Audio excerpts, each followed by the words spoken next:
Okay, I'm ready. So the program is first 5 minutes. I'm going to introduce you and the NGO, Thinking Hand NGO. Then we're going to have 25 minutes lecture. You're going to talk about it, about your work, Okay. and then we have 20 minutes conversation with me and you regarding past, present, and future architecture. Then 10 minutes going to Okay. be audience question if they have the questions they can ask. And yeah, I think we will be recording this video because some of the students might not attend, or some people can't view because of various reasons. We'll record and put it on a channel, Thinking Hand channel, so that everybody can access later stage. Okay. And let's start. Thinking Hand NGO talks. The mission and aim of the Thinking Hand NGO is to empower people and students, especially urban poor, with various events to bring people together, a collective approach, lead the way for a change with free education. Talk series will be on various topics, starting from past, present, future architecture, design, landscape, and environment, thesis, theory, research, practice, sustainability, and more. These talks from experts would inspire and empower people from remote areas, a platform to discuss openly, voice, and think deeply, critically in a more constructive way. The panel members, professors, experts will be from various disciplines, institutions, and backgrounds to lecture, talk, discuss various topics in conversation with Thinking and NGO. Founder and principal, this is me, Ketham Santosh Kumar, and the event supported by Studio Ketham's Atelier. So, thank you, Hernan, for coming, and I will introduce you. Hernan Diaz Alonso is a SAG director and professor and CEO. Hernan also assumed the role of director as a SAG beginning in the 2015 year, has been a distinguished faculty member since 2009, serving in several leadership roles, including coordinator of the graduate thesis program from 2007 to 2010 and graduate program chair from 2010 to 2015. He is widely credited with spearheading SIAC's transition to digital technologies, and he played a key role in shaping the school's graduate curriculum over the last decade. In 2018, Hernan Diaz Alonso ranked among the top 25 most admired educators by Design Intelligence ranking. In parallel to his role at SAC School of Architecture, he is a principal of Los Angeles-based architecture office HDAX, formerly Z4 for Arch. His multidisciplinary practice is praised for its work at the intersection of design, animation, interactive environments, and radical architectural explorations. Over the course of his career as an architect and educator, Hernan has earned accolades for his leadership and innovation, as well as his ability to build partnerships among varied constituencies. In 2005, he was the winner of MoMA PS1 Young Architects Program by competition, and in 2012, he received the Educator of the Year award from the American Institute of Architects. He won 2013 AR Plus D Awards for Emerging Architecture and the 2013 Progressive Architecture Award for his design of Tyson Bormencia, sorry for that, Pavilion Museum in Patagonia, Argentina. Hernan architectural designs have been featured in exhibitions at Venice Architecture Biennale, the London Architecture Biennale, and Archie Lab in Orleans, France, as well as included in exhibition at such leading museums as the Museum of Modern Art, New York, the San Francisco Museum of Modern Art, the Art Institute of Chicago, and Mack Center, Vienna. The work has been widely published in magazines, journals, and books, including the excessive monograph of the fourth architect. The office is currently working on a new monograph to be published by Thames and Hudson Diaz Alonso work is in the permanent collection of the Frac Center. Orleans, France, SF MoMA, the Museum of Modern Art, New York. Tyson Bornemis's the Mack Museum, Vienna, and Art Institute of Chicago. A gifted educator, Diaz Alonso has been acknowledged throughout the years with prestigious appointments. This includes Yale University Louis I. Kahn Visiting Assistant Professor of Architectural Design 2010, Visiting Design Studio Faculty at GSAP at Columbia University 2004 to 2010, an ongoing appointment as architectural design professor in urban strategies program at the University of Applied Arts. As distinguished faculty member at SciArc School, in spring 2015, he served as a Yale University Eon Serene Professor of Architectural Design, and many more. Thank you, Hernan, for coming for Thinking Hand NGO talks, and I'll give to you to present your lecture. Thank, thank you. Good afternoon over there, or whatever it is the people will be seeing this, or wherever you will be recording this. Uh, always fun. It's great to see you. Great to see you again after so many years. So let's get to it, since so we have more time to talk. So I will say that the work, in a way, whatever I'm going to show you today, it has been summarized in a book that we published last year by Things Hudson. It's a monograph of the work of the school in the office, of my office, HDAX, in the last 10 years or so.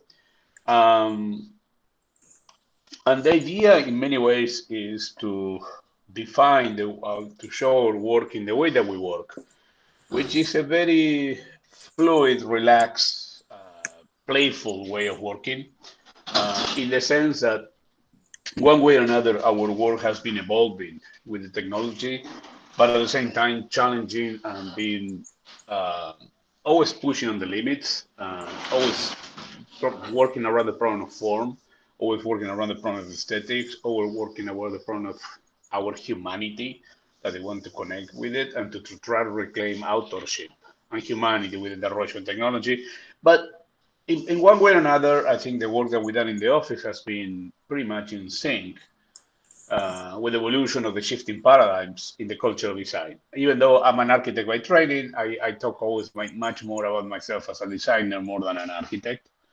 Because in the office we work in architecture, art, products, whatever it is. Um, so I don't have a particularly uh, uh, defined qualities in terms of what I'm interested in doing. Anything interests me as a designer.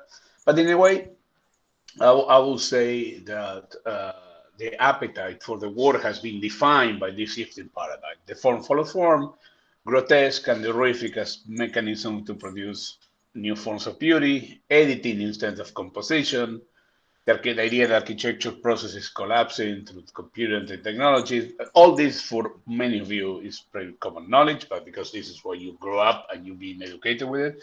But I belong to a generation that was transitional between analog and digital, so this was kind of an important thing.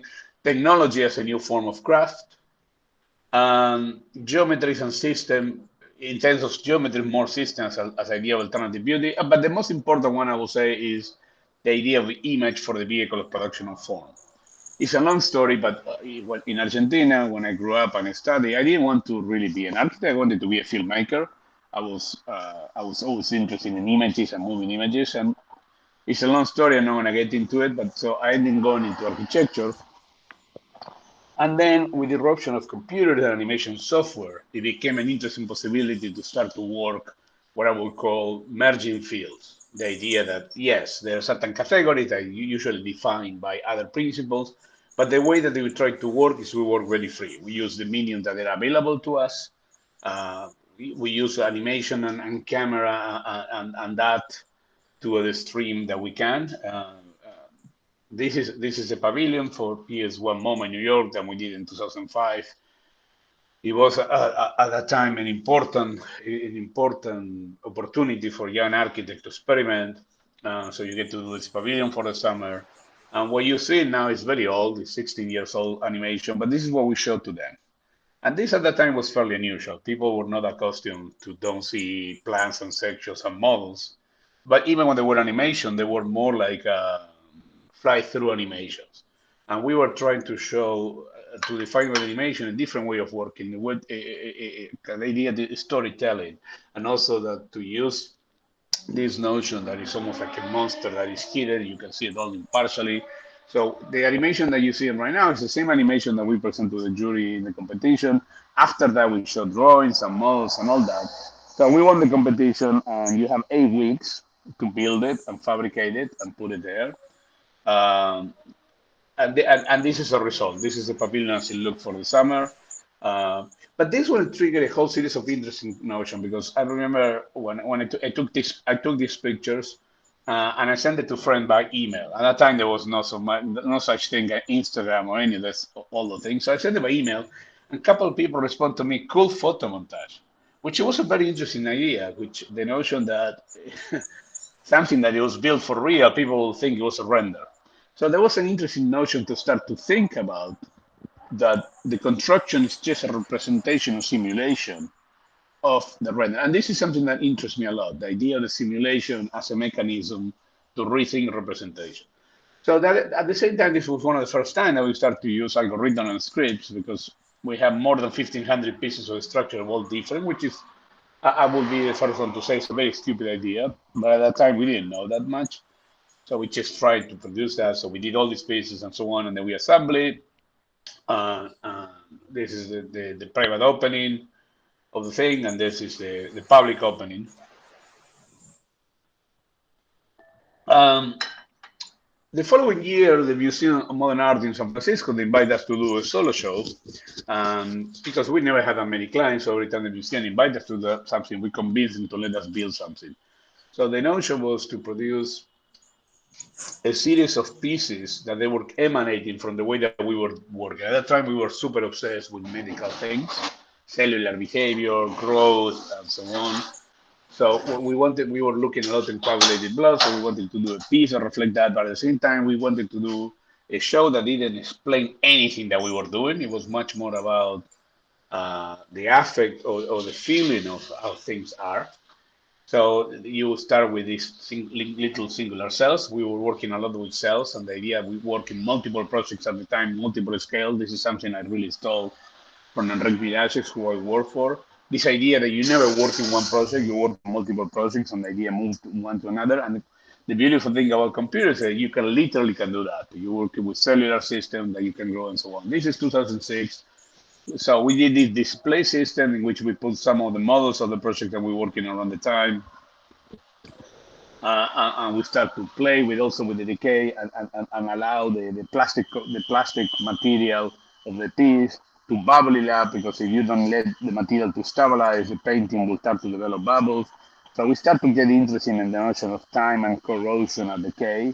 And then the show a year later went to the Art Institute in Chicago, and it became a different version in which the display became broken into a more cellular system. So it was a different kind of gallery. So it allows us to have these projects and these pieces to be kind of alive, if you will, that they are not stable. That this is something that always interests me. Like I really think architectural projects or architectural buildings are much more interesting when they don't get finished, because it's still changing and moving and so on. Um, and in a way, I believe a lot in the idea of the project as an autopsy, that the previous project becomes the beginning of the next project. So you produce an autopsy, you figure it out, and you keep moving it. So one could argue that in a way you're doing always the same project, that they keep changing shape. So out of that museum, we did this competition in Finland for a library. And then a year later, we had the Pitch Black show at the Max Museum in Vienna, in which, unlike PS1, in which animation was a way to shape the form and to articulate the form, in this one, the animation was a way to define the pieces. So we were very clear that we're going to work with repetition, but produce effect of repetition. So the notion of the exhibition was it's not animation to generate the form, that the gallery should behave like animation. But also the other thing that we did was interesting is we work in a formless way. Instead to work with geometry, we work with particle dynamics software, in which we were kind of hammering into the form. So there was a certain level of predictability into the pieces. And then we figured out how to fabricate them, and we manufacture there in Lexington, in Kentucky, and then we put it in a series of boxes and we ship it to Vienna. They were made all of plastic, and then they got chrome, and then the only thing that we did was to manipulate the legs a little bit to make the effect that the pieces were different, but actually the pieces are all the same. And we get one of the galleries in the basement, we painted all black. That was inspired by this horrible movie by Vin Diesel called Pitch Black, but I always loved the effect was a low budget movie. So I love the fact that you can see but not see that the pieces are floating there. So the effect was pretty cool. It's one of the few things that we done that I still, after all this year, I still like it. Usually I tend to hate everything that we do after a while. But this one I still think it holds pretty well. In a strange way, it took a different life. 10 years or 12 years later, the Museum of 3D Printing in Shanghai wanted us to give them the file, but in this one we were not involved in assembly the show. We just give them the file and they manufacture them. Uh, Santosh remember Stephen Ma, so Yeah. Stephen Ma was who took care of that in Shanghai, and they did this. And so I went to the opening. It was fun, cool to see it. But it's a sign how the industry, I think, are changing, in which sometimes you're not really doing the work of the process. You just create a file and send a file, and somebody take care of it. Again, with this idea of those your family of projects, I always believe in the idea of families of projects. That you can do 4 or 5, 6 projects out of the same concepts. I believe in the idea of to be intellectually lazy in a positive way. That you have an idea and you try to do it many times. So we did this competition for a guest house in outside Paris for an art collector called Natalie Cerusi, and it came out of the same similar pieces and a similar logic and similar effects that the museum had, but in this case was supposed to be a guest house. And we start to learn how to produce variation and repetition and load information with things. So it looked like a very strange thing, but at the end of the day, it's only there will be like 3 elements that you keep rotating and changing, and it will give you the effect of all uniqueness.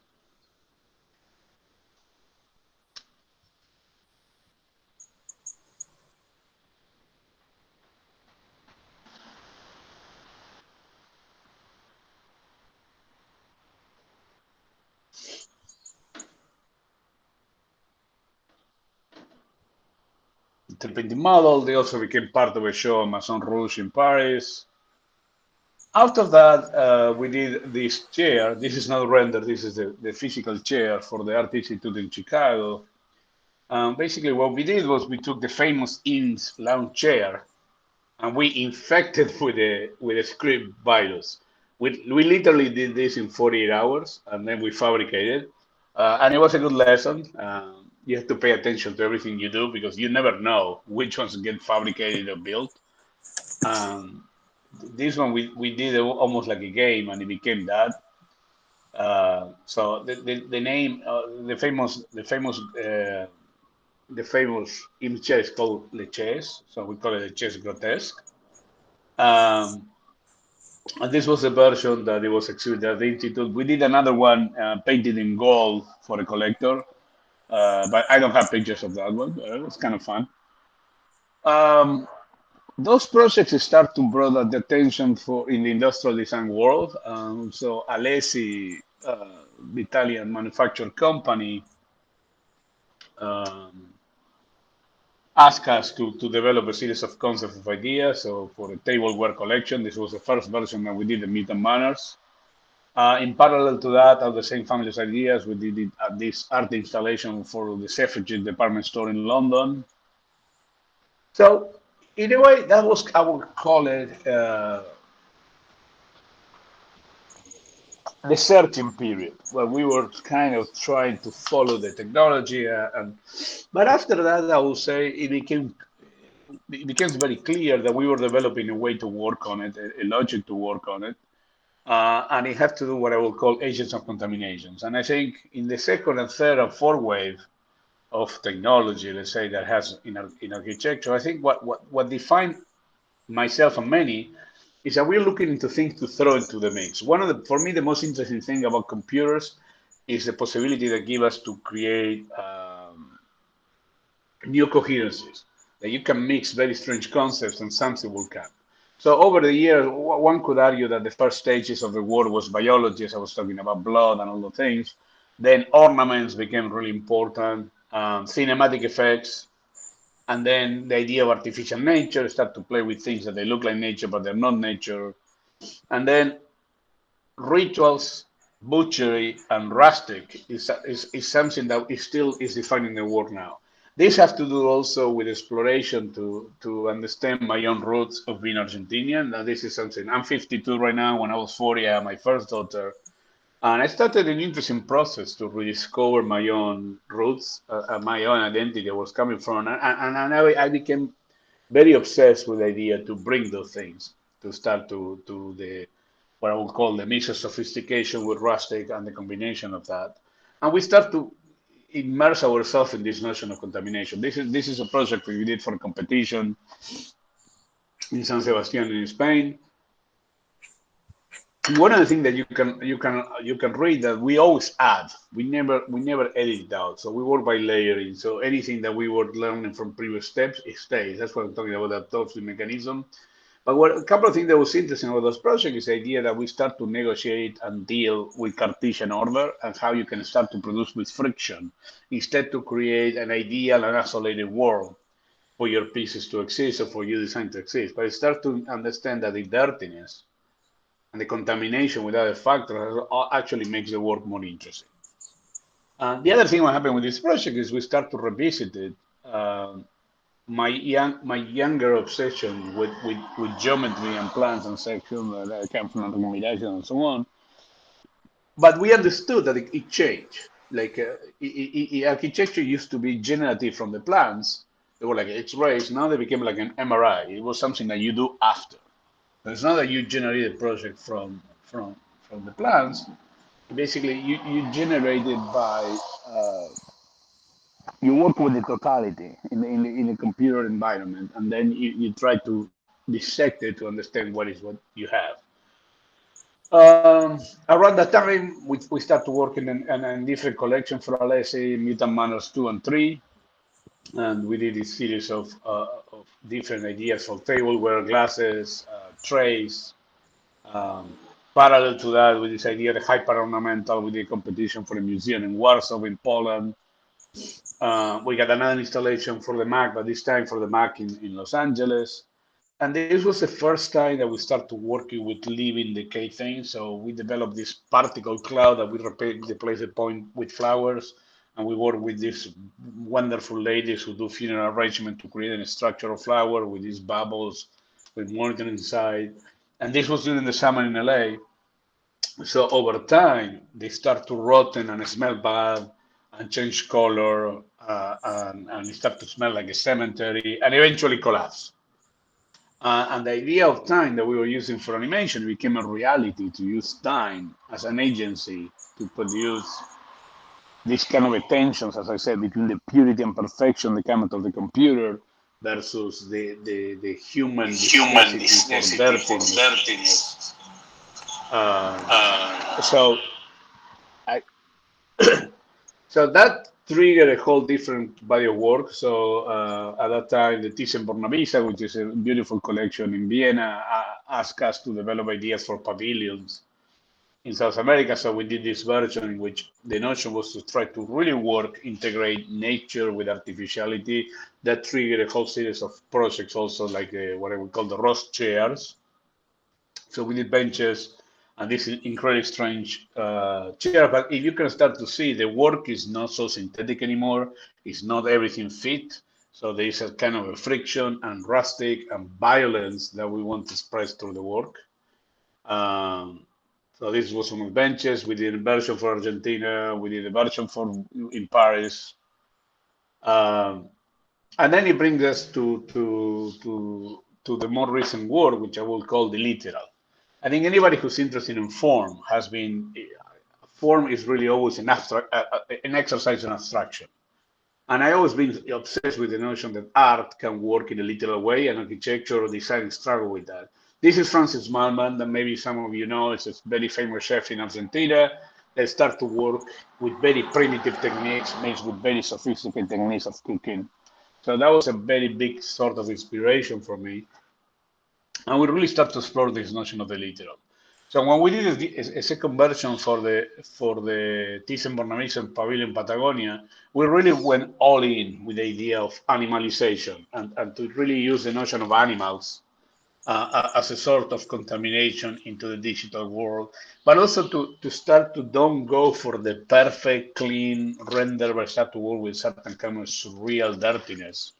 That I think it helps us to liberate our minds and liberate the work for whatever canons the digital domain was establishing, the perfect render, the white render, this and that, which I Which respect, I and I think respect, and I there are think there people are who are people doing who great are stuff doing with great. that, but it doesn't really interest me. Um,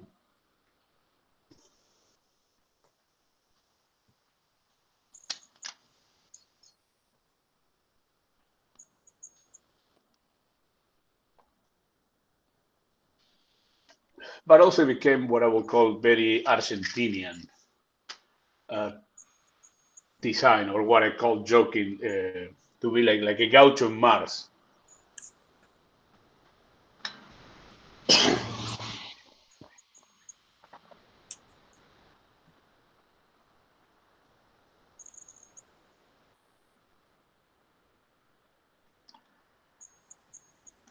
Anyway, this period, the hyperliteral, went for a while. We tried to do this big installation in meat. We wanted to mill meat, and we spent a lot of time, and still do, buying butchery books.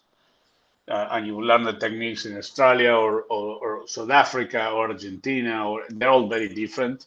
And it's a fantastic thing because, in a way, what is interesting about butchery is like three-dimensional carving and three-dimensional drawing, and then you have the constraints of the bodies and the bones. So we really explore a lot of that to understand a way to how to manipulate three-dimensional form.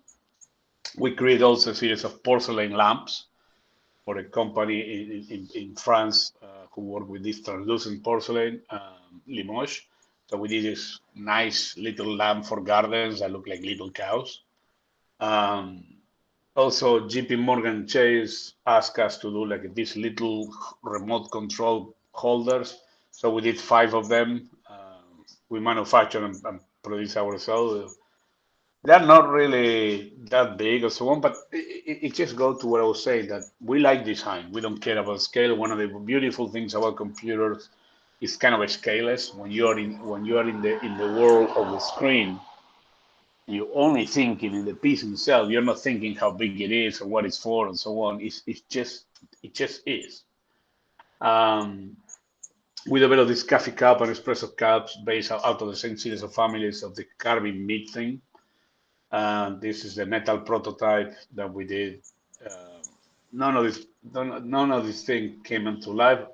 The weird thing that came in a second life in other places. So now there is a company in Turkey who's interested 6 years later. The problem is my brain is very stupid in the sense I cannot get excited about something I did 6 years ago. So they want to do this coffee cup, and I tell them that I want to design a new one for them because I cannot do something I thought 6 years ago, which is very dumb, as I said, because design takes too long, and you have to learn to coexist with that and to love them for a long time, which I can't. This was a piece that Tom Main bought. It's an art piece. We call it popcorn. We again the literal. We scan a popcorn and we put an ornament. We printed this more or less this size. And this is not a render. This is the thing. Same here. In parallel to that, we've been doing other kind of work too. Infonavit is a social housing agency in Mexico. Ask us if we can figure it out how to do a $10,000-$15,000 unit. So for the rural Mexico, and we were looking in this part, which there was an old factory of water tanks. So we thought that we can use these water tanks and have doors that open during the day so we can make shop, and then you can close at night. They can work, and we can do like a tensile roof. And we were even talk with a couple of companies who does clothes to climb mountains, and they were willing to play ball with us. But anyway, there was a change of regime in Mexico, and the project went nowhere. In parallel to that, we have this couple who asked us to do the urns for when they die, so they can have the ashes together with each other. So we did this. They're still alive. This is very weird. They're not at all, and they wanted to have it from when they died. So I don't know. with the carving meat, we did this competition for the expansion of the Teatro Colón in Bogota, Colombia. We did it in partnership with a great local architect called Juan Rincon, and it was a very strange project. It was in the middle of the old town in Bogota, so you had to fulfill the perimeter of the site. So we wanted to do something that we never do, which is to do like a fairly Latin American project, like a glass box, which is what contemporary design in Latin America is. The render is a little bit deceiving because it seems like the monster shows more than the shows. But it was this kind of a glass box, and then we created this carved courtyard, which in which you have all the flesh exposed. It's almost like the outside, from outside the from outside the building, it will look like this very mute thing, and then you will walk into this courtyard, and you will be confronted with that thing. Um, a little bit later than that, around 2016, Barcelona Regional, which is the agency who does the regional planning from Barcelona and the cities around, commissioned us to work in this pedestrian bridge to connect Barcelona with San Andrea de Besós, which is a smaller town next to. There's a little river that connects, go to the Mediterranean Sea. So it was a mix between a little bit pedestrian bridge and an ecological platform of observation for a bird reserve. So we went back um, to some of the PS1 project, which was more about lines and piping. And we worked with Klaus Bollinger, which is a phenomenal engineer in Germany, who came with the concept that we can do like a very flexible bridge. We wanted to have the effect of a bamboo bridge, like the one that they have in Thailand or India, but then with materials and again, but also it became a kind of an elevated garden so that we can grow plants and so on. And people can observe and we can have a little bit of bubbles with protective species and things like that.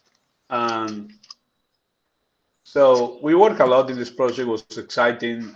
Again, any project that is associated to governance and politics, you're at the mercy of that. So the party who's in power, they lost the election, so the project died with them. Uh, but we learned a lot, and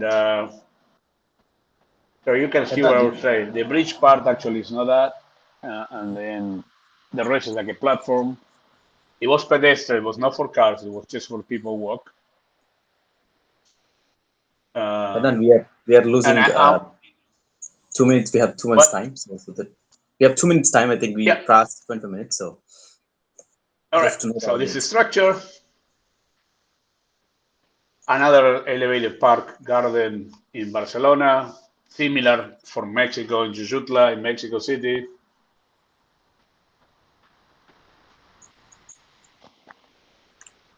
A park, a flat bridge,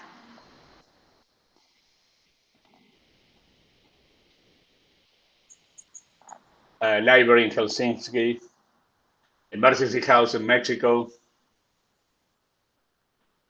a lamp in Italy, which is basically a light bulb that you can put in anything,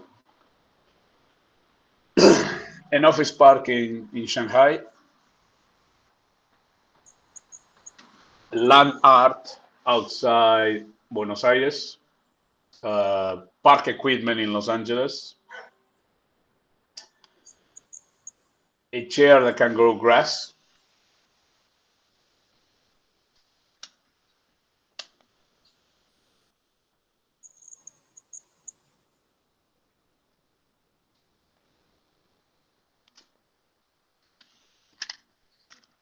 Sharpei chairs. This is fairly new work.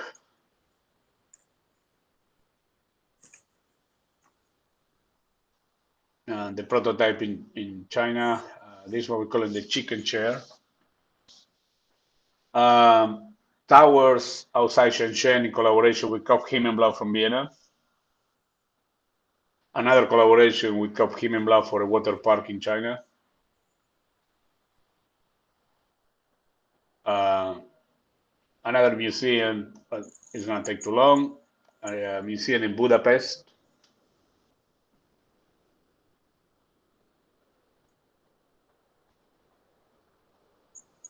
Sorry, let's see if I can.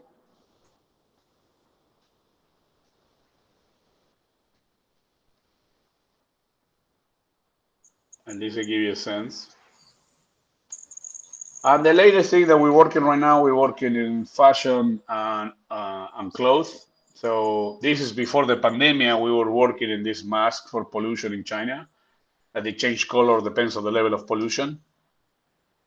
A corset, if you heard your thing. So part of the idea was to work with fashion related to health.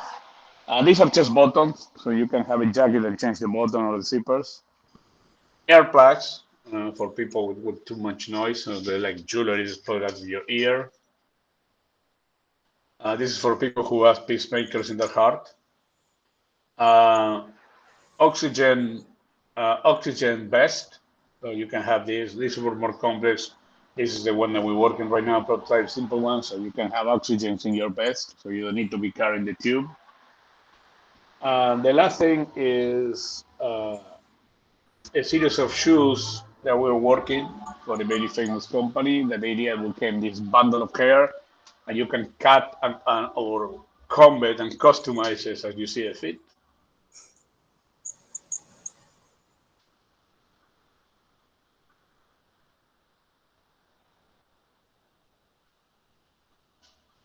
Different one using recycled plastic. A backpack that hug you and make you happy for the same company. And that's it. Thank you. Wow, amazing! Thank you, Hernan, for wonderful presentation. I think it's good to see all the new projects you have done, and thank you very much. And we'll jump directly to the, the discussion about, like, one is about the design, and how design changed past, present, and future, and how it affected architecture and urbanism. So what do you think about that? How in your time architecture used to be, and present, and how it's going to be in future? So what's your thoughts on it, and what's your opinion on it? It's kind of weird because honestly, I don't think in those terms that much. Mhm. I just, I'm very zen. I believe in the sense like what I mean by zen is to live in the now.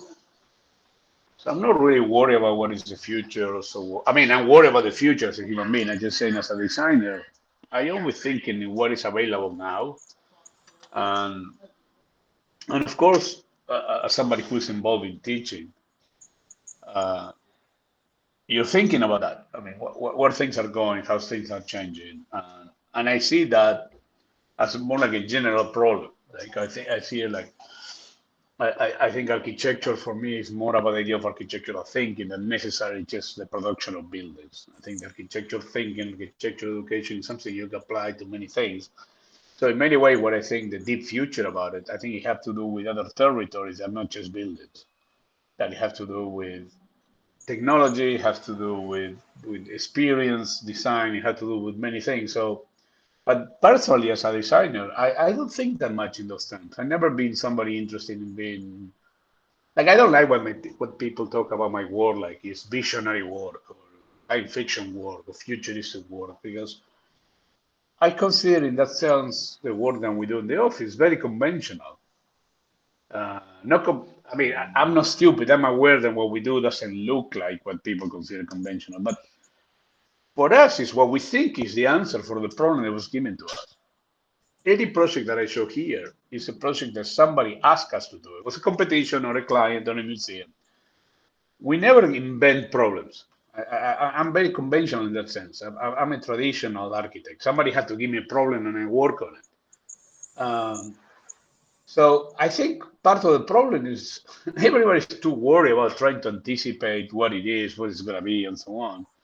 And I think you should focus in do the work that you think is the right work to do. Of course, sustainability, social inequality, the lack of social housing, the lack of clean water, all those things. I mean, you have to be a good human being, don't get me wrong. But I think design is driven by personal obsessions. I mean, I know that many people talk about it, they had to do about with engaging, and it's true all that. But I really think that essential work is defined by personal obsession. and you have to channel that and then find a way how that make a contribution. But I think if you're too worried about what is the future design, I mean, you see all this cover, particularly in the pandemic times. There have been I don't know how many Zoom conversations about the future of design, or technology of design, or this or that.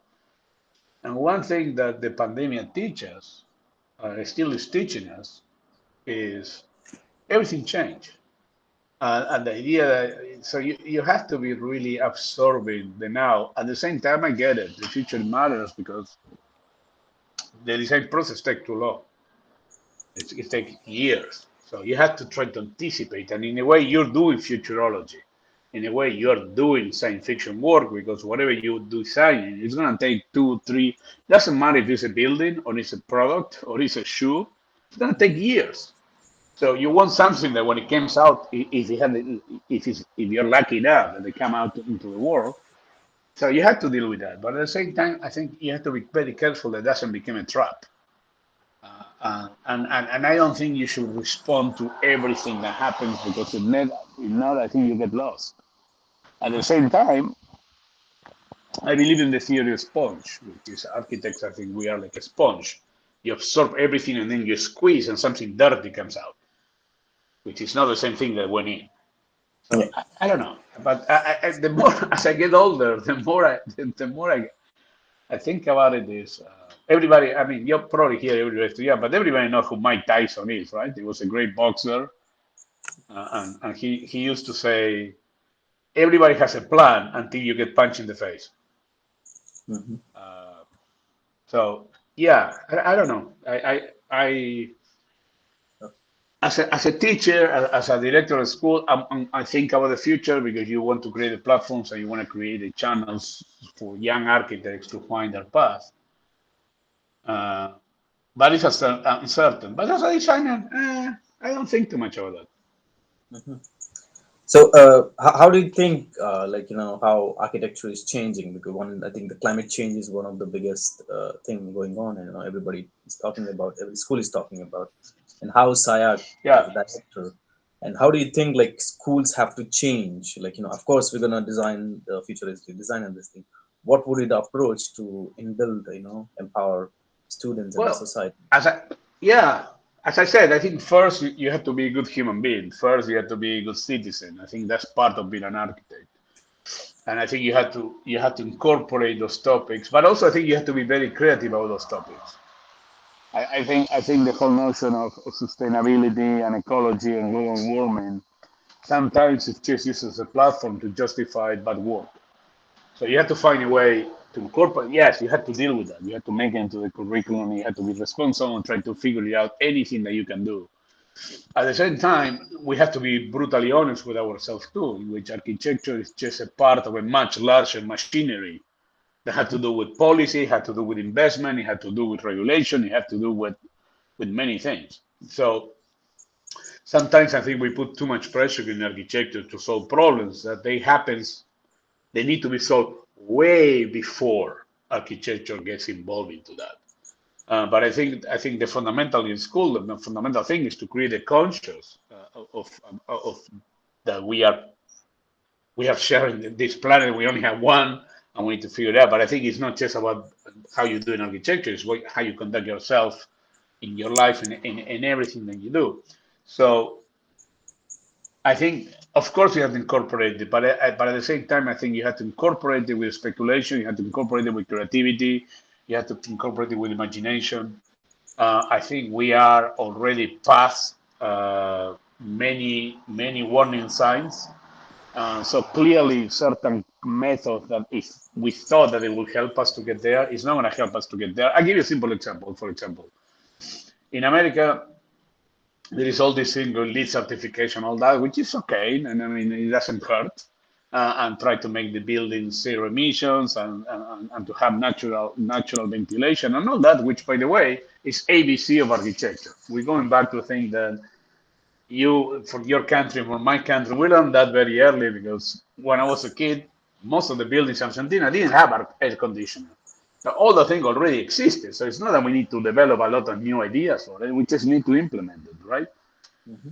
But the one part that people don't talk about it is when a building is finished, even if it's not zero emission or perfect green, sustainable, LEED certification, a building doesn't do that much damage. But the 5 or 6 years of the construction of that building make a huge damage. And there's very little regulations and very little push into the construction companies to really use innovative technology to build. So I'm talking about America. I know the other parts of the world is different. So on. That's one thing. The other thing has to do with the use of the land. Mhm. How much land we make. I mean, how many people you allowed to have how much land? We have to commit to density. Whether we like it or not, density is one of the most things that you can do to share resources. Now, in the other hand, a pandemic like COVID happens, and we realize that, fuck, if you're living in a small apartment or you live in an apartment, your life is pretty miserable if you have to quarantine for a year. So that's the lower range on the idea of density. Like everybody was committed to that idea of density before the pandemic. And this was one of the most useful tools uh, to really share resources. Now the pandemic hit us, and everybody thinking, okay, everybody wants a piece of nature in their life. So I think this is going to realign the whole conversation as well. So how we create more nature? I think we need to have way more landscape and nature design involved in the schools of architecture, and that's as I said, I think it's one of the things. But it's not avoiding the question. It's just saying, okay, we're architects, so we always care about what architecture does. But we have to be honest with ourselves and understand what is the role and what is the power that architecture really has in these things. So my hope is some of the people in this panel or students and science and so on, that some of them get involved in policy, get involved in government, get involved because that's also is really what is fundamentally needed. When you come to the building, yes, you're going to do your part, and you have to learn that part. But the fight is fought way before that moment starts. True. I think even I think my thing. I think we talked about what your design's about, the bag, and the nature you're trying to involve in. I think I see more it as a speculative design, new projects.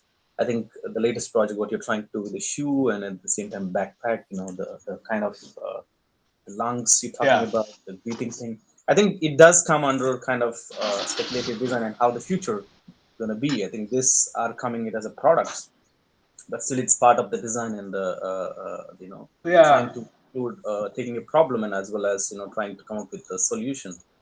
So do you think is like we need more imagination and rethinking about how the product works, how architecture works, how urban design works? Maybe we talk about the flooding now. Flooding is one of the biggest issues Yes, for. of course. Yes, we always need that. But as I said, I think everybody's driven by their own obsessions and their own interests. Um, this is what I know how to do, and this is what I'm interested in doing, and so I try to do my best to align it with something that contributes. But there are other people who are doing a much better work than I am, and they're much more committed to the right causes, uh, which I am committed as a human being. I struggle more to do as a designer. Yeah. So you need that. I mean, and there are perfect examples about this. Like you Absolutely. see it with electric cars, right? I mean, until Tesla, there was not a lot of success. But then Tesla came and they produced really cool, beautiful cars.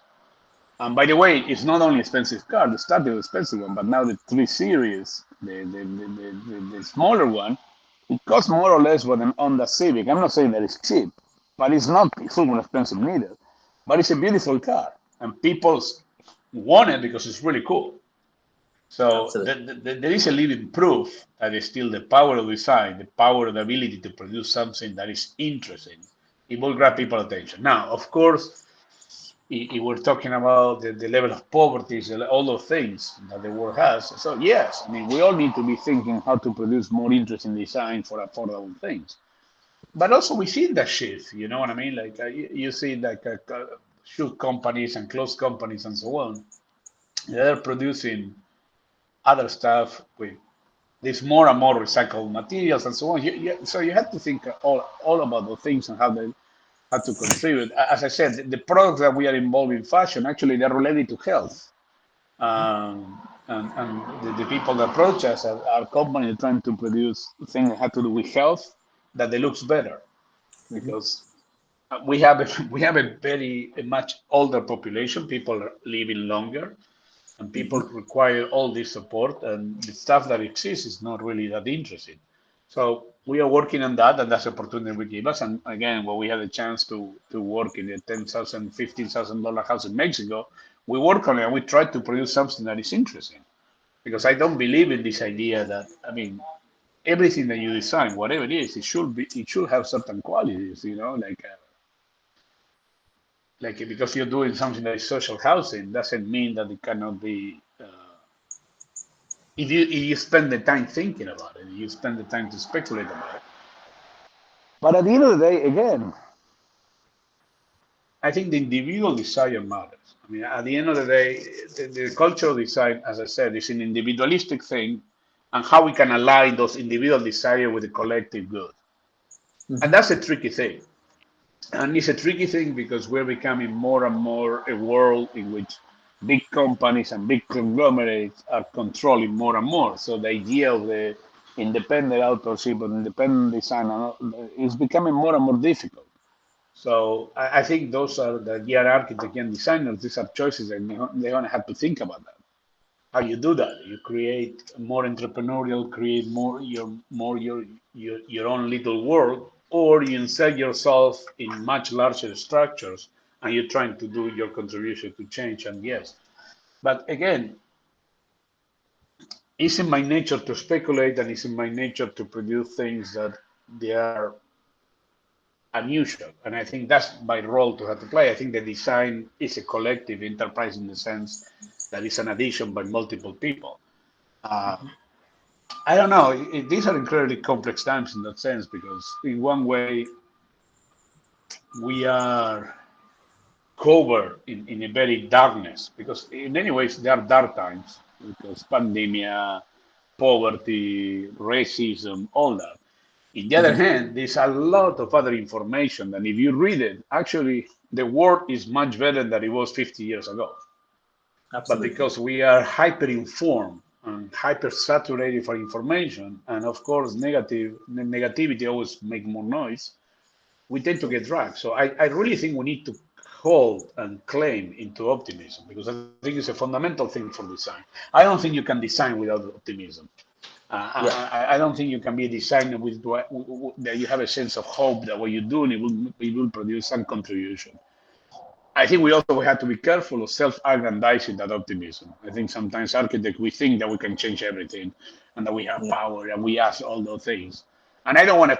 I don't want to kill that desire. I don't want to kill that appetite for young people to believe that. But at the same time, we have to understand that we are just that we are still in a relation of dependency.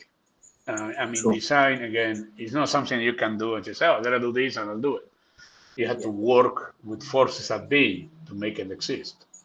And I think you also mentioned about the collective approach. I think you're also working with various architects. Earlier it was not like that much.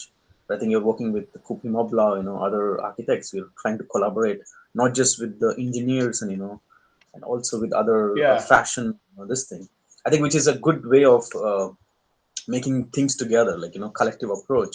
I think I can see in your work too. I think we were trying to do with the same Thinking and NGO with Studio Ketham Santosh Architects is that, we have this collective approach in bringing people together, in a bigger you scale. always collaborated. You always Yes. collaborated. I mean, in the work I show you, I mean, I don't know if you notice, I always say we. I never say I Yes. because I Totally never agree. believe that. I mean, I just happen to be, let's say, the visible part of it.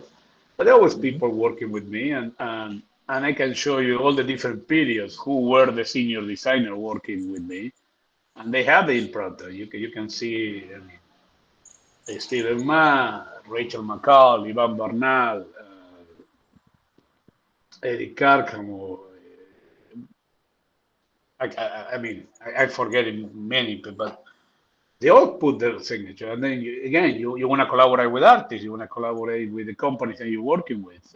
The thing Absolutely. that we're doing close, we're working with really cool design teams. Uh, Hmm. it is by definition collaborative, but at the same time, it's by definition also very individualistic. Hmm. So I'm all for the collaboration, and I think it produces interesting things. Absolutely. But it's important too that you don't suppress yourself too much. Yeah. Like It's still like, I open believe minded. in friction. I believe in friction, in productive friction. So, but also And depends on your nature. To me, I like to collaborate, but it's not easy for me because in my head, I'm very visual. So when I mhm. start working on something, I have a very clear view of what it looks like, and so Yeah. it's about how to get there. Yeah. So that's why I never have a partner. That it has been difficult. I try, but my way of working is tough. So Hmm. that's what I'm saying. You have to be honest with yourself and be honest with your own miseries and your Yeah. own shortcomings as a human being because we all have it. I mean, I one like of the that. things I don't like about the current world, like everybody in social media, where everybody's accusing everybody of everything. And I always Yes. said, we all should look at the mirror first and be careful because we all flawed people. We all fucked up individuals.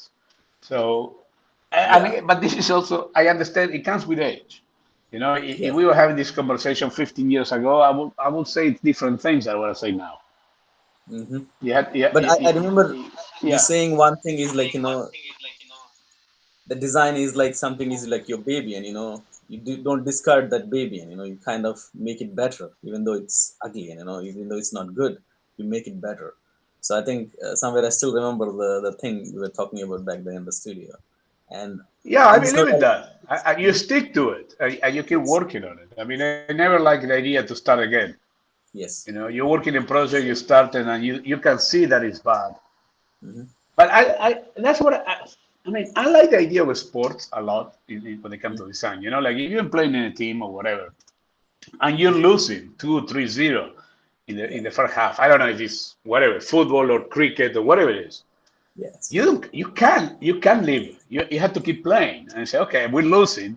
Keep How are going. we gonna make it better? So I Better. believe in designing that way. You have to work on it. Yeah, Absolutely. when you were a student, I had that rule. Remember, you cannot start from zero. You Yes. cannot go back and say, "Oh, this sucks. I'm gonna start again." No, you can't. No. You started True. something and you stick to it. And some of them are gonna be better and worse. And the good thing is, you get to do another one, and you get to do another one. Yeah. Sometimes you have to allow them to mature. Like an idea didn't work in this version, but in the next version will be better. That's what I like the notion of families of projects. Mhm. No, it's really great. Like, it's we keep on can talk on this. I think I'll leave it to the audience to ask questions. I think we can keep on talking. Like, that's always like, refreshing, going back to the studio. I think I'll give it to the audience if they If have any people are questions. Yeah, sorry. If people are presentable, they should turn on their camera. It's super weird to be looking at Yeah, empty things. I would like to see all So of them I actually. will answer any question, but you have to turn on your camera and I have to look at your face if you're going to Yep. ask a question. If not, I will not answer. Yeah, yeah, corner. Thank you, Conrad. Hello, can you hear me? Yes. Yes, yes, we can hear you. Awesome.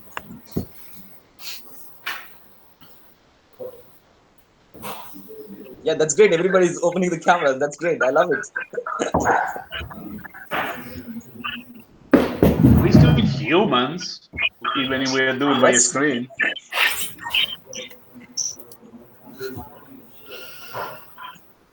So go ahead, Cornard. You want to ask some questions, right? Um, I had one question. I think it was the chaise grotesque, where I Mm. was really asking myself, how did you fabricate this? I thought it was like some kind of styrofoam material, but was it carved out or did you have Yeah, it was. woods? It was. I've been working over the years with Drura Parish, who developed a whole company fabrication. Now he moved on into other things in his life, but yeah, it was a styrofoam. That's like 2006, 2007. So today we probably will do it differently. Today probably will do it with a five-axis robot or something like that. But at that time we did it like in sections. with laser cut, assembly, sanded by hand. Then it got sprayed with first like a, it's not fiberglass, but it's like a composite that you spray that make it rigid. You sand it again, and then the second run of that, and then you paint it. It was not as complex, but in America everything is expensive, but it's not really complicated. But over the years, with Mexico and China and Turkey and other places that they know how to do that, you can do it for you can do it. It doesn't. I mean, you can do it at home now with 3D printers and all that. You can really do much more things. But at that time was kind of um, yeah. I mean, I'm not. I'm not super into fabrication. I mean, I'm more like an old school. I want to have this, and then I go and find somebody who will figure it out, and I work with them. But my office is, well, I'm not in my office, I'm in my house right now, but my office is like a surgery room. It's only computers and there's not even paper and pen, nothing. So we don't do models, we don't do nothing in the office. I hate it. I don't like the mess. Um, uh, so yeah, I mean, at that time I was very blessed that even today, Drura doesn't do it anymore, but we had to fabricate something. I called him and said, hey, or Stephen Ma, who's now in China, also is an expert in fabricating and building things. But that's how it was done. Thank you. But when you think about it, the original IMS chair was done in the 40s and 30s. I mean, that was insane. I mean, that's pure fiberglass. So today it's not that difficult to fabricate anything. Yeah, it's very very interesting to see these shapes come to life, and the different materials. Yeah, it doesn't happen that often, but yeah, when it happens, it's fun.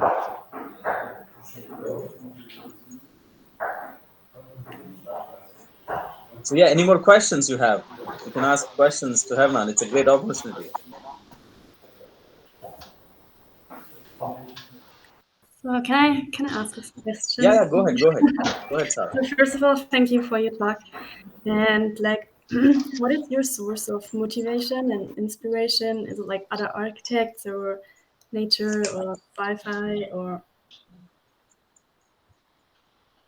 All of it, because the sponge thing. This is something that I work in '96 for Enric Miralles in Barcelona, who still him and Frank Gehry remains my favorite architects. But and Enrico always says that you're on a sponge. So I have all these rules. I'm full of rules.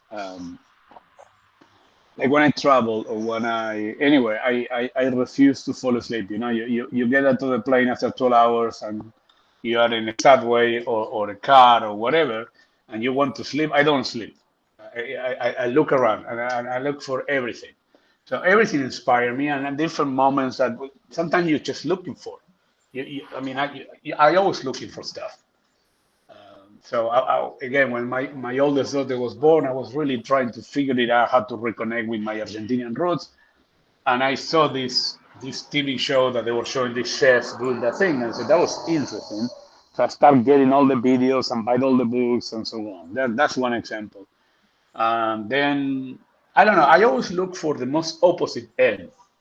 You know, like if I'm working, I don't know. Like right now, we are talking that somebody want me to work in high performance sunglasses. So what are the most high performance sunglasses? I can think insects. So I've been looking at a lot of insect eyes, but at the same time, I'm looking for flower. What flower had to do with sunglasses? Nothing. But I think if I look at something that is very opposite, you may find something that. But pretty much everything, I find inspiration in everything. Like I find inspiration looking at my kids doing stuff because I think as a designer, you have to be like a kid all the time playing. So you find this, yeah. I find inspiration in other architects, but it's kind of weird. I think architecture influences is like music. You only incorporate new stuff to a certain point in your life. I can listen to electronic music and hip hop out of intellectual curiosity. But the music that connects with me is the music I listened when I was from 10 to 30. That's the music that you create an emotional connection. And I think it happened the same with architects. So I look about for architecture inspiration, but they're always the same. I go back to always to the same architects that I love and admire, and I always try to find new books, new materials, so I can find something new. Once in a while, you find somebody new. Like in the last 4 or 5 years, I became super interested in Sejima work, even though her work cannot be more of the opposite end of what I do, what I'm interested. But I find her work extraordinary. So I look at her work and keep you thinking. You may not look at work to borrow, but I really believe in the idea of sampling. I think in the culture that we are using technology, we all like DJs. We are not anymore like like a Jimi Hendrix or a virtuoso violin thing. We are like DJs. We sampling things, we're using things. So yeah, I look everywhere. It depends on the project and depends what I'm looking at. And sometimes, but yeah, you have to be like a radar. You driving around, you're walking around, and you look, at that's interesting. And now with the phones, it's easy. Take a picture, so you remind yourself. You look at that, that's kind of interesting. Or you listen something, and that's kind of interesting. Yeah, no, I'm very eclectic when it comes to that. I went through a period that I was into hair. So I bought a bunch of books. I still believe in books because I think the physical thing, I like books more than Google search. I mean, I will search something and it's very interesting and go and find a book. Like I bought 3 or 4 books of haircuts written by famous hairdressers. I look at that and say, how they do that? You know? So, yeah. Yes, thank you. Cool, Hernan. Thank you for your wonderful time. And you have Okay, something can I ask to say? before Somebody before has we end? question? Yeah, I have Suleiman, a so question it's for me, you. sir. Yeah, yeah. Go ahead, Suleiman. Yeah, sir. So, urbanization and construction is happening at a humongous scale in all around the world. So, how do you think organic forms uh, can somewhere inspire people and help improve the architectural quality in today's life? So, how do you think organic forms can help and inspire people to improve the architectural quality in today's life? Since we Sorry, see like, hold on, can you yeah, repeat it because you're breaking up a little bit? yeah. So urbanization and construction is happening at a humongous scale in all around the world. So how do you think organic forms can help inspire people and help improve the architectural quality in today's life? I don't know if they can help to improve anything, but is first of all, believe it or not, I'm not interested in organic architecture at all. I never saw my work as organic, even though people read that. Uh, I think you try to work in what you think you have to offer. And I think diversity of design and also to show what is possible, I think is important too. I think we take for granted the capacity what when you produce or when you try to build things that are not the conventional ones. They're very powerful. I think there is a power or inspiration, but I don't think, Mohammed, that any particular kind of architecture is better than other. I don't think that any particular kind of architectural language or formal language is necessarily better than others or that does improve better than others. I think there's good and bad architecture, and you try to do good architecture to the best of your abilities. So I don't know. I mean, it's a tricky thing because, as I said, I do what I do, but I feel inspired and I feel stimulated, and I feel my life improve with different kind of design. There is a lot of super minimal design that I find extraordinary and I enjoy a lot, and it makes me happy. And I've been in very voluptuous and sensual and exotic formal language that I hated, and some that I love it. So I don't know. I don't want to disappoint you with the answer, but I really don't think in those terms that much. I think if you're all the time thinking in those terms, it creates a huge amount of pressure. I think you try to do the work that you can do, the imagination, the imagination that you have, and see how that can contribute. I think you can stimulate imagination or friction. So anyway, I mean, Thank you, sir. yeah, I don't know what else to say about that. Okay. So any Okay, more one last questions? question. Yes, of course. Yeah, I go ahead. was Go ahead. saving this for the very last question. I was waiting for everybody to finish off. So my question is, Mr. Diaz, thank you so much for the amazing designs that you showcased. Yeah, It was I'm very Hernan. Mr. Diaz. Mr. Diaz was my father. okay. So you're Hernan, all right? So we'll keep it that way. All right. My question is, every design that you showcased had this irregularity, had this unevenness, and sometimes disturbance as well. It was uncomfortable to look at.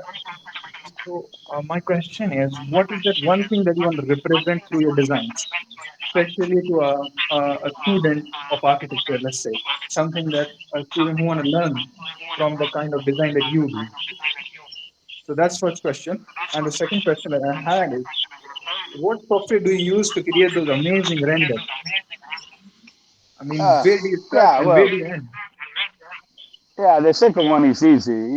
It's most still we work still in Maya more than anything else, which is by now is a very old animation software. There are a lot of we use a lot of ZBrush, and for rendering, when I do the renders, which I still do, I still use Maya. But the people in the office, that some of them use Magic, or sometimes they use Cinema 4D, whatever is available, whatever is fast. The first question is this uncomfortable to watch? Good. I mean, no problem. It should be like that. It's okay. I don't know. What I try to with students, I don't know. You can ask that to Santo. She was my student, but I never. I like to think that I don't teach them to do what I do necessarily. If anything, what I try to convey is a spirit of freedom, and that you should imagine and push the limits, whatever it is that you're interested in. And I said this to the same to the faculty in SIRE, the people that work at SIRE. I always and I have we have all sorts of people teaching in school. There are people who are really hardcore geometrical modernists, and for me, it's about do what you do or what you're interested in doing to the stream of your abilities, to the maximum, push your imagination to the limit. So, if anything, I mean, if you look at this talk and you look at my work, I'm not saying you have to like it or you make you uncomfortable, but hopefully it will inspire to say, you know what, I can go all in, all the way, whatever I'm thinking, whatever it is what you're interested in as a design, and go for it to the limit. Uh, that's what always interests me in the past as a teacher. Uh, so that's it. Hmm. Oh, that really makes much more sense now, to be honest. Now What? I understand. He says Sorry, What much. what? It I'm makes much more sense. Okay. also, Okay. one last question. Do Okay. you really think this is the future of design when we are headed so much towards the post opulence and minimalism and clean design? Can you repeat that? You're breaking up. My question is, do you think that it is really the future of design when we are headed too much towards the more minimalistic design, more post opulence, and a clean one? I don't know. I think, look, design is like everything else. It's a pendulum. It goes back and forth. It changes. It's a big world with a lot of people in it. I think there's plenty of room for everybody. I think there are moments that the cultural design is dominated with one language and then changed to another language, and then new languages come. So I don't know. I don't think in those terms. You do what you do. Sometimes what you do. interests a lot of people. Sometimes it doesn't interest anybody, and you have to follow your path and stick to it. That's my view. Don't get me wrong; it's not the only view. A lot of people are much more flexible and change what they do based on it. But who knows what is the future of design? Who knows what people like and so on? Um, there's good minimalism and bad minimalism. There's good exuberant work and bad exuberant work. I don't know what is the future of it. What I really think is, I think the future for architects is not just buildings. I think as an architect, you have a capacity to think in general terms. We are the last experts in being generalists, and as such, you have to exploit that ability. You have to explore those qualities. The rest, I don't know. I know you can control it. Also depends where you live. Depends where you operate. Every culture is slightly different. Yeah, you can say that right now there is a much more appetite for quiet, but I don't know. If you operate in the Saudi part of the world, exuberance still going on. If you operate in Latin America, it's a different problem. If you operate in Europe, it's different. If you operate in Africa, it's not one thing fits all, and that's what I think is super interesting. The world design is huge, and there's plenty of opportunities. And at the end of the day, you don't need that many to do your thing. Like if you can get 3 or 4 projects a year that have a chance, that's plenty to keep you busy. So if you think, okay, you graduate around 25 and you are productive until let's say 85, 60 years, you only really need to find less than 200 people along your lifetime, that they have an interest in what you're doing. So I don't know. I don't think in those terms. That's why I'm not commercially successful, Ali. I never knew how to think about that. I don't know. I just do what I do. That's a very great I answer absolutely you get it, give. and I respect that absolutely. Yeah. And yeah, we wish you all the best in everything you do. Thank you. You too. Thank you. So, any final words, Hernan? No, thank you. Fun. So, thank you very much for your time. It was wonderful, and hope to see you again. I think we thought 1 hour it went more, which is very great. I've taken your precious time, but thank you again for coming onto the Thinking and NGO talk, and thank you, Thank audience, you. for joining us. And we'll see you soon again. All right. Good to see you. Thank you. Bye. Thank Thank you. you. Bye. Bye.